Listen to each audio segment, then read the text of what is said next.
A gunman shot and wounded a doctor at a clinic in Cedar Hill, and a few minutes later, police shot and wounded the suspected shooter during his capture. Hello, everybody. I'm Heather Hayes. And I'm Steve Eager. It's 9 o'clock. Cedar Hill police left out a lot of information today about what happened. They never specifically said it was a doctor who was shot by a gunman, but we know it was because the only person police say was injured at the clinic was a doctor. That victim's condition also has not been released. Police only said that person is stable. The name of the suspected shooter police shot also not been released, but he was critically wounded. Fox 4's Rebecca Butcher is in Cedar Hill tonight with the investigation into both of those shootings. Rebecca. Well, Steve, authorities say that the shooter opened fire inside of a medical clinic, hitting a doctor, and then fled here down the road on Beltline Road. Meanwhile, authorities still have not said what led up to the shooting or if that shooter fired first at officers. We heard probably about a good 40 to 50 shots. There was a lot of shots going off. Barber Johnny Ballard witnessed part of the Cedar Hill police shooting. That was the end to the quick, short search for a shooter. Police say it started with a call about an active shooter inside a clinic. At approximately 12:17, officers were dispatched to a subject with a gun at 950 East Beltline Road at the Methodist Clinic. At 12:18, dispatch heard a gunshot.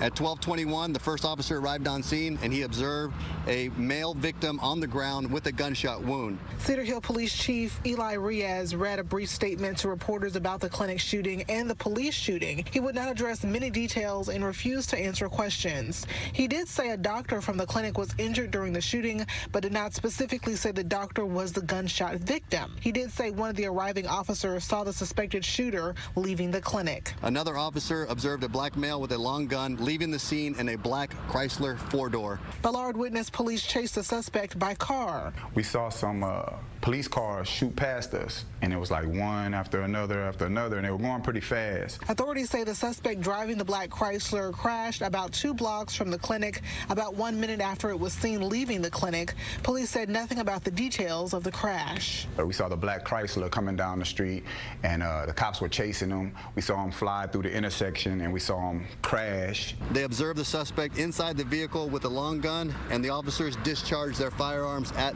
the subject. You can see the Chrysler riddled with bullets. 5 officers discharged their firearms. The suspect was removed from the vehicle, and officers began life-saving measures until EMS arrived. Police did not address what, if any, actions the armed driver took after the crash, or whether police gave him any commands, or whether commands were ignored. We saw the guy get out, and then they started shooting, and so we had to duck, get down on the ground, you know, because it got a little crazy out there. From getting on one of my customers' tires out there, I was on his tire trying to get away from just stray bullets or anything. Police also never said if the suspect fired at them. The suspect did have a long gun on his person when the officers removed him from the vehicle.